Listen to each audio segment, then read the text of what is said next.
Hey everybody, and welcome back to my channel. My name is Ezra Alexander, and today I'm going to be picking up where I left off. On chapter 2. I know it's been a while, but I needed a break. You know, a lot of stuff going on right now, and yeah, needed a reboot. But I'm back, and I just want to share that before I go into this. The whole reason I'm sharing this book and the information in this book is because it really helped me understand why the world is the way it is, and how and what I can do to change it. I will go into more on that just on my own in another video, but I think it's kind of important to get this information out, so I'm going to do my best. And as always, please forgive me for butchering any of these names in here. I'm doing my best. So, without further ado, let's get into chapter 2. The inversion. Nothing would be what it is because everything would be what it isn't. And contrary-wise, what it is, it wouldn't be, and what it wouldn't be, it would. You see? Alice in Wonderland.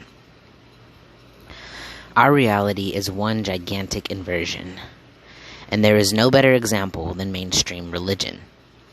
You know that loving God, they talk about who created the world? Well, the Bible is an amalgamation of ancient writings and texts that have been seriously manipulated and distorted. Keyword, distorted, to often present the opposite of what was originally written. Let me read that again. The Bible is an amalgamation of ancient writings and texts that have been seriously manipulated and distorted, to often present the opposite of what was originally written. The Old Testament, which either dominates or influences the beliefs of Judaism, Christianity, Islam, and their many offshoots, is a blatant inversion. All three believe in the Old Testament character of Abraham and are known as Abrahamic religions. Sorry, my dog got a new squeaky toy, so she's indulgent. We keep it real over here, alright? Similar inversions of God created the world can be found in other faiths, and you have to consult the writings and beliefs on which they are based to appreciate how corrupted are the very foundations of major religions.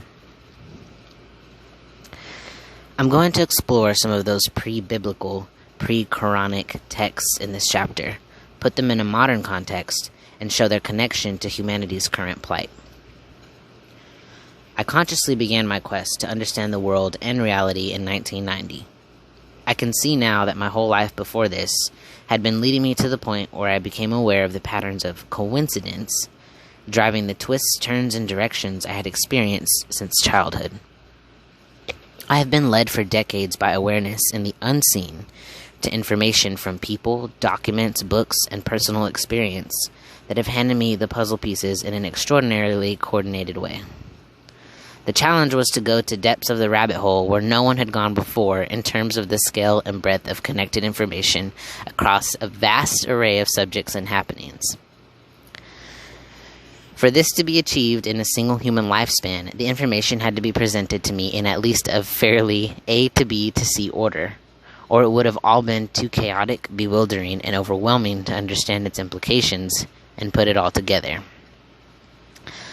The best part of 30 years ago, as I write these words, I went to see the psychic Betty shine, and a year later came my colossal initial conscious awakening after the download on the hill in Peru and the historic levels of public ridicule that followed back home in Britain. Any of y'all truthers out there can relate? Lightworkers, starseeds? Yeah. Anyway, continuing. Information coming to me was largely about the world of the seen in the early years. I realized that those who appear to be in power in politics, corporations, banking, media, science, medicine, religion, etc., are only agents and pawns, some knowingly, most unknowingly, of a force operating from the shadows and pursuing an agenda of global human control. I'm going to read that again. I realize that those who appear to be in power in politics, corporations, banking, media, science, medicine, religion, etc., are only agents and pawns, some knowingly, most unknowingly, of a force operating from the shadows and pursuing an agenda of global human control. George Orwell's 1984 and Aldous Huxley's Brave New World tapped into this agenda, which is why they have been so prophetic. Orwell, real name Eric Blair, knew Huxley, who taught him French at the elite Eton College near Windsor Castle, west of London, where royal children go. But there is enormously more to know than even they suggested from their knowledge of where humanity was planned to be taken. The flow of information coming to me expanded from the mid-1990s into the realms of non-human entities, particularly those taking a reptilian form in the classic Greys of alien legend. Suddenly, as I traveled around the world, I was coincidentally meeting people, one after the other, telling me similar stories about their knowledge and direct experience of non-human entities of many kinds, with reptilians and Greys the most common. More mass ridicule followed when I published The Biggest Secret and Children of the Matrix, exposing the non-human manipulation of human affairs. But by then, I didn't give a shit. I'm interested in the truth, not a popularity contest. Stage 3 of the information transfer began with my ayahuasca experience in Brazil and has taken me deeply into the illusory nature of physical reality. Now the pieces all began to fit in a way they could not before. As each new stage unfolded, they would run concurrently with the others, and so today I am dealing with information about all levels of what is a fantastic rabbit hole of hidden deceit. Whew, excuse me. Y'all, I apologize. This mic probably picks up every little sound. My other mic died, unfortunately, and so I need to order a new one, so bear with me. Gotta use what I got here. Using your nose, nous, N-O-U-S, or going beyond it. A few years ago, I came across a treasure trove of ancient information found in a sealed jar in 1994 near the town of Nag Hammadi, about 75 to 80 miles north of Luxor on the banks of the river Nile in Egypt. They are known as the Nag Hammadi Library, texts or scriptures, and thanks to them, other major pieces in the puzzle were revealed and my already developing conclusions confirmed. The latter point is very relevant. One writer, who produced a good book on the Nag Hammadi texts, felt the need to dismiss my work because, at that time, I was not including this information. What he didn't realize, however, amid his own obsession with a single source, is that my work is being driven from the unseen in a particular A to B to C sequence, and not being aware of the content of these texts before I had reached my own conclusions from a wide range of other sources was vitally important. Had that not been the case, the texts could have become, as they are for some researchers, the whole foundation of my belief system, and another one-stop shop religion. The timing ensured that they acted for me as another massive confirmation and addition to what I had already concluded about the human plight and control of our reality.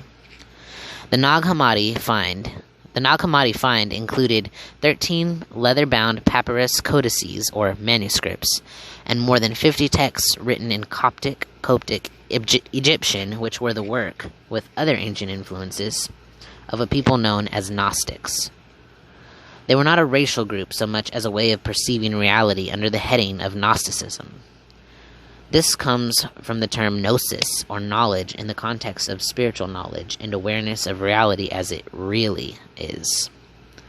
Gnosis is a Greek word that translates as secret knowledge, and Gnostic means learned. We have the saying in English about using your nous, or using your head, brain, intelligence, but to Gnostics, spiritual awakening, or salvation, could only be attained by expanding awareness beyond what they called nous and into pneuma, or nu and into pneuma, infinite self. That makes more sense. Humanity's version of the intellect, on which the whole crazy world is based, is actually a shockingly low level of awareness, which is lauded and feted as the fountain of knowledge. It's more like a spout of ignorance. Gnostics were active in many locations and were targeted mercilessly by the Roman Church, which felt severely threatened by the way the foundation of its own belief system was being turned on its head. What the Roman Church saw as its all-powerful God to be worshipped without question, the Gnostics believed was the source of evil that created the material world, in my terms, the material world of the digital holographic computer-like simulation that I will be explaining in detail in the next chapter. Gnostics could see through the illusion of matter, and I have no doubt they were helped in that understanding by the use of psychoactive potions that took them out there. The Royal or Great Library of Alexandria in Egypt, with its amazing collection of ancient knowledge and history, was dominated by Gnostic thought. An estimated nearly 500,000 scrolls, manuscripts, and documents were gathered from many locations, including Assyria, Greece, Persia, and India, as well as Egypt. Those with more expanded awareness were attracted to this oasis of open-mindedness, and among them was a woman called Hypatia, about 350 to 415 AD. She was an Athens-educated mathematician, astronomer, and philosopher who taught the work of Greek philosophers Plato and Aristotle, and was head of the Platonist school at Alexandria. One of her reported quotes confirms her openness of mind. Quote, "Reserve your right to think, for even to think wrongly is better than not to think at all." End quote. Many insights about reality were inspired by such a haven of free thought thousands of years before science allegedly discovered them for the first time. This included the understanding that the Earth goes around the Sun 2,000 years before it was established by the Polish mathematician and astronomer Nicholas Copernicus. How so much more enlightened humanity would be had the Gnostics and other open-minded scholars been left unmolested to go about their quest for discovery. Alas, that was not to be. The unfettered, uncensored, free-thinking pursuit of knowledge was bound to twist the knickers of the Roman Church tyranny, and in 415 AD, a mob of bewildered suckers led by Cyril, Patriarch of Alexandria, attacked and essentially destroyed the royal library as it had been before. Hypatia was hacked to death. The library's contents were lost in stages to a combination of fire and theft, and much of what was taken will be in the vaults of the Vatican to this day. Cyril was made a saint, as with a long list of Roman Church mass murderers and crooks before and since. The attack that killed Hypatia fits with the estimated age of the Nag Hammadi manuscripts. They are believed to date from between 350 to 400 AD, although it is said they are likely to be copies of earlier Greek versions dating to perhaps 120 to 150 AD or earlier. Centuries after the assault on the Gnostics of Alexandria came the campaign against the Gnostic Cathars in southern France, which ended with them being burned at the stake after the siege of the castle of Montségur in 1244. Y'all, forgive me. Gnostic information has always terrified the church, and for good reason, as we are about to see. It was believed that the details of Gnostic belief had been lost thanks to the efforts of Rome, but then Nag Hammadi changed the game. A major point about these documents is that because they were hidden for so long, they have not been twisted and tampered with like their religious counterparts to suit the authorities of the time. What the writers believed, the texts still say. The Gnostic all that is, aka God. Nag Hammadi manuscripts reveal why the church quivered like a jelly at the Gnostic explanation of the world. I was often amazed reading them to see how themes, foundations, and much detail synced with my own conclusions reached before I had ever heard of them, meaning the text, before he had ever heard of the texts, or the Nag Hammadi texts. They speak of the Father, or infinite awareness, all possibility, all potential, and make the distinction between nu, or mind, and pneuma, infinite self. An untitled text in the Nag Hammadi Bruce Codex says that the all awareness, all that exists, is contained within the Father. Quote, He is an incomprehensible one, but it is he who comprehends all. He receives them to himself, and nothing exists outside of him. But all exists within him, and he is boundary to them all, as he encloses them all, and they are all within him. It is he who is father of the eons, existing before them all. There is no place outside of him." End quote. This is what I call the all that is, or infinite awareness in awareness of itself, or the force that moves all things, aka God. The infinite, or source, creator. The infinite is not even a form of energy, but pure awareness, a state of isness. Let me read that again because it's very important. The infinite, or the all that is not even a form of energy, but pure awareness, a state of isness. Energy comes from its imagination. You can appreciate why Gnostics would use the term father to symbolize the concept for people. But now in the era of quantum physics and computerization, we can use modern analogies. Father symbolism was encompassed by the Bible and church, and he was transformed into a bloke on a throne, or in the clouds.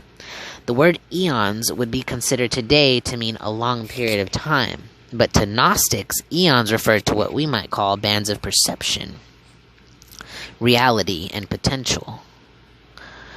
Dictionaries define this meaning of eon as a power existing from eternity, an emanation or phase of the supreme deity. Gnostic texts refer to the upper eons and lower eons in very different terms, and they say that between the two is a curtain, veil, or boundary. Upper eons are said to emanate directly from the unity of the One, aka all that is, in awareness of itself, and can be.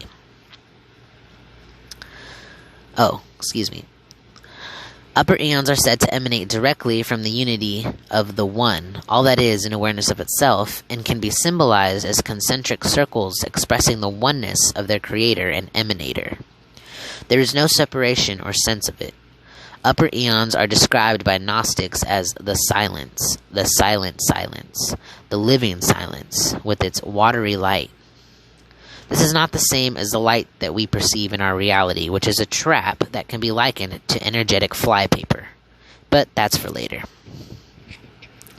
Water is often used in the text to symbolize the upper eon realm of oneness, as in, quote, the waters which are above, and the waters which are above matter, and the eons in the living water, end quote.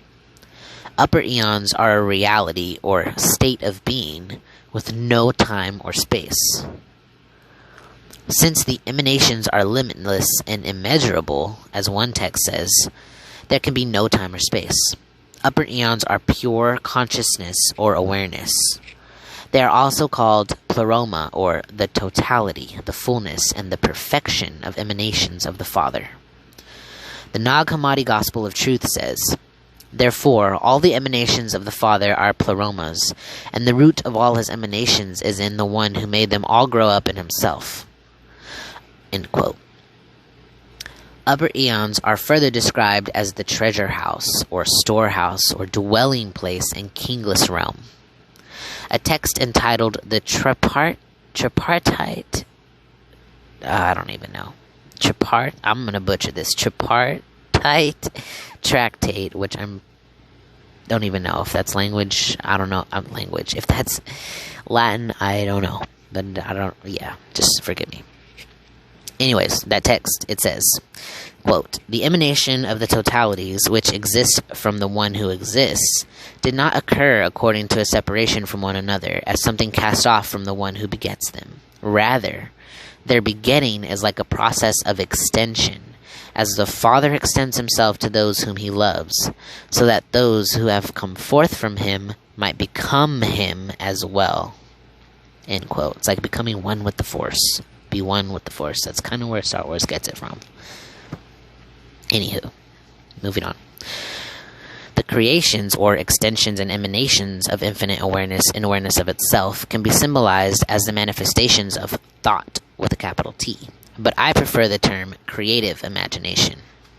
This describes what the Gnostics called the upper eons.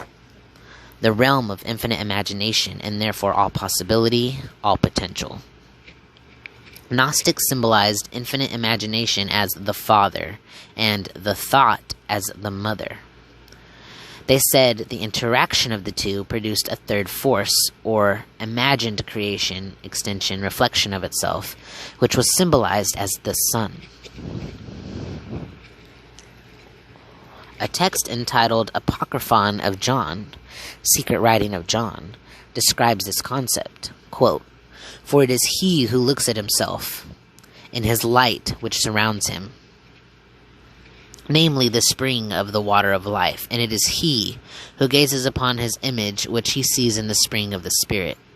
It is he who puts his desire, aka intent, in his water light, which is in the spring of the pure light water which surrounds him. And his thought performed a deed, and she, the mother, came forth, namely she who had appeared before him, or his image and imagination, in the shine of his light. She came forth from his mind. This is the first thought, his image."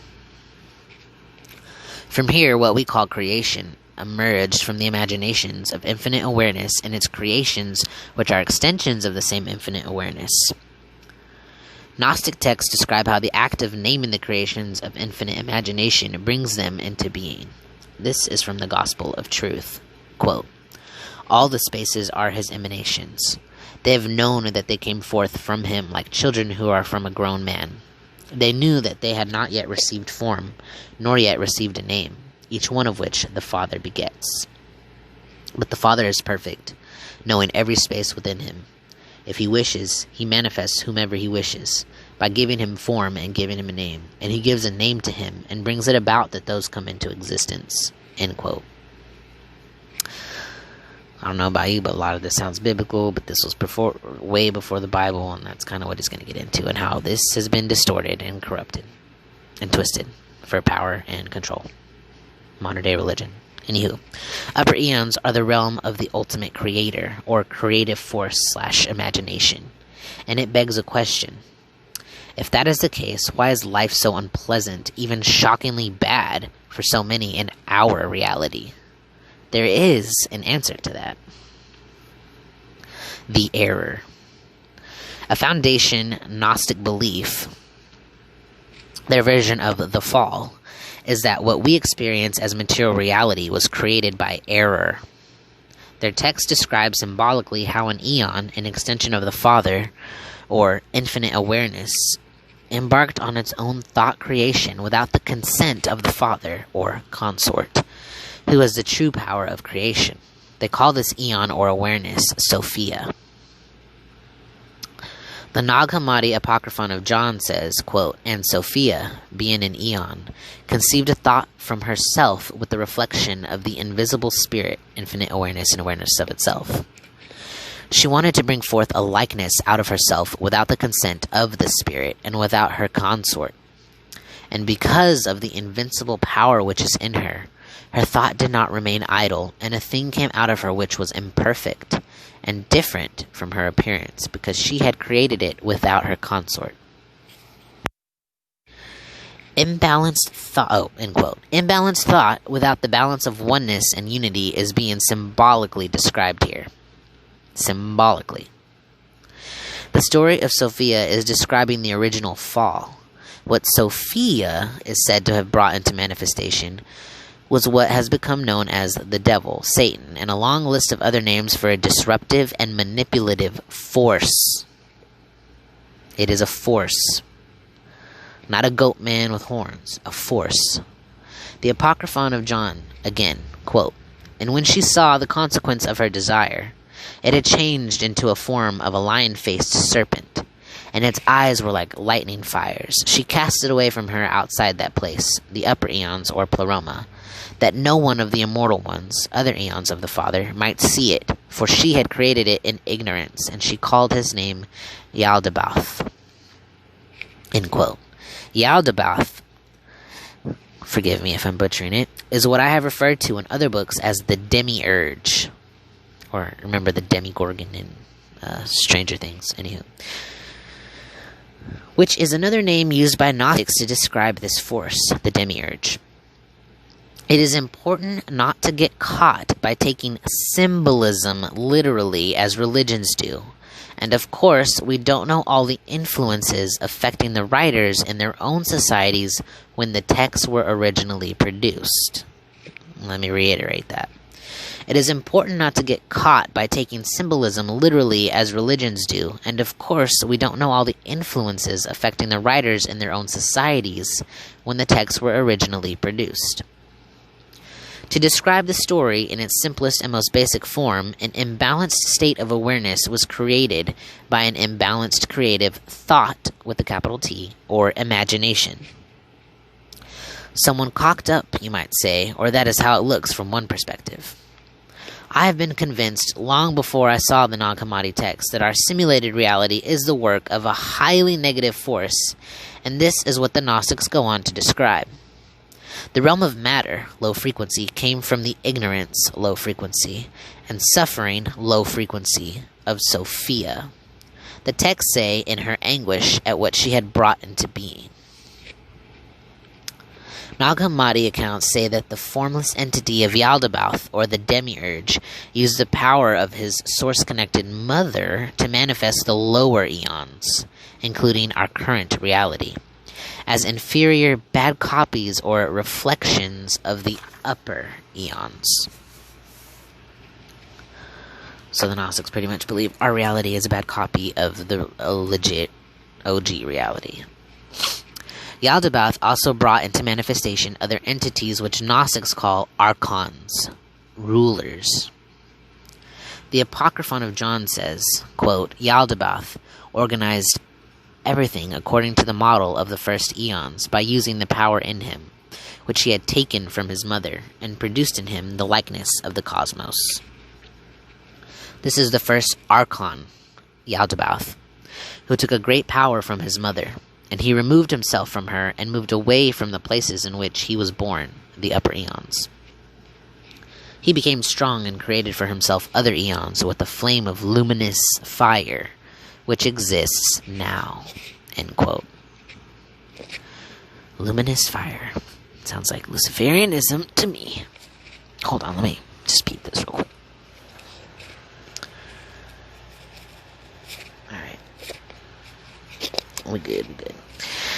This theme of luminous fire can also be seen in the smokeless fire, attributed by Islamic and pre-Islamic belief to the jinn or djinn. I don't know if I pronounce that right, jinn and djinn. I thought the D was silent. Anyway. These are said to be entities in the unseen and described in very similar terms to the archons, which the Gnostics say were manifested by the demiurge or Yaldabaoth to serve its interests and desires. Gnostics said archons were made from luminous fire, while Islamic texts say jinn were made from smokeless fire, because they are describing the same entities or force.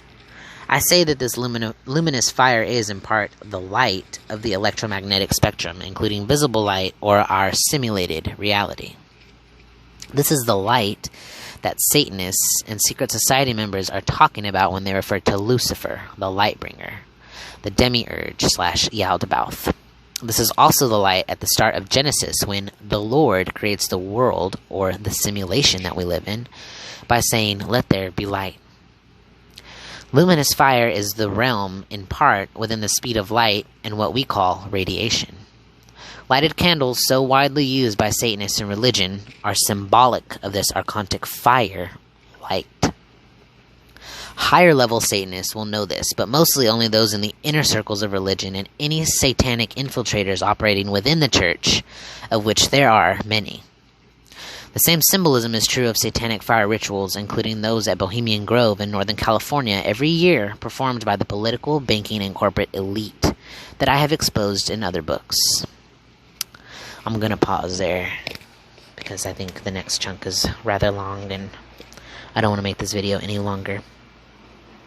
So, if you enjoy this book or this content, be sure to give it a thumbs up and share it with other people who you may think might be interested in David Icke and his work. Also, if you haven't done so already, please subscribe, because it really helps me help you, help all of us. And be sure to tap the bell, because I upload sporadically and randomly. Yeah. Anywho, without further ado, I love you. Yes, I can love you. It's possible. People can hate all the time without knowing you. I can love you without knowing you too. Okay? Okay. So I love you. You have a good rest of your moment in the now, and I will catch you on the flip side. Bye.